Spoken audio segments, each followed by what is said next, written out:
Hello, I'm David Christman, and this is Film Focus. Today we're looking at Pirates, Band of Misfits, directed by Peter Lord and Jeff Newitt, and starring Hugh Grant.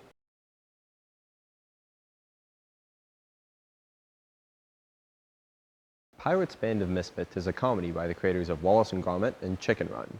The movie tells the story of a captain of a pirate ship, named Pirate Captain, as he and his crew attempt to win the coveted Pirate of the Year award, along the way running into a young Charles Darwin, voiced by David Tennant, and the pirate-hating Queen Victoria, voiced by Imelda Staunton.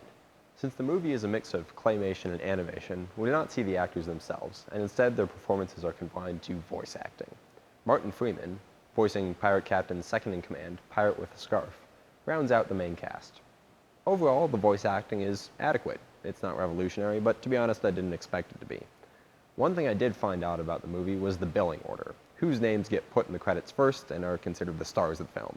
Neither Martin Freeman nor David Tennant were given high billing, in favor of Selma Hayek and Jeremy Piven, who play minor parts at best.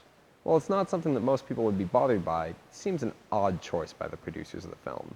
The movie itself is fairly unremarkable in most ways. It's a comedy, which I'll be the first to admit is not my favorite genre of film, but even then it doesn't really stand out all that much. Sure, the animation is good, but it hasn't really advanced that much since the first Wallace and Gromit film was being made in 1989. The addition of traditional animation does add a little bit more dynamism to the way the film looks, though. It's also in 3D, something I was not expecting going in. Pirates uses the technology in pretty much the same way as every other animated film that's in 3D these days.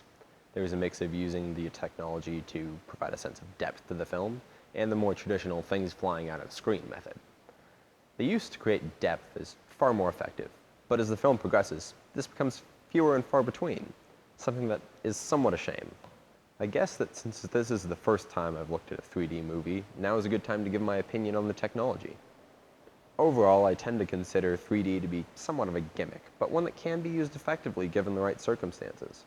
While some people believe that 3D will become the new standard in years to come, I don't really agree with them. While it does add another aspect to the film and something to think about, I don't think it adds enough to make it a permanent addition to the world of movies. Being able to create and play with a sense of depth in film is certainly something that's interesting, but I believe that we still haven't discovered the best ways to use 3D yet. Pirates, Band of Misfits is a fairly standard comedy. It's not really all that funny in my opinion, but I have been accused of disliking comedies in general. The voice acting is solid, but not noteworthy. The combination of claymation, animation, and 3D is certainly an interesting one, and one that works, but it doesn't push any of the technologies involved.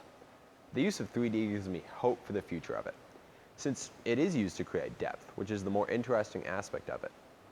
Really though, Pirates, Band of Misfits is mediocre. There are better things to watch in theaters right now.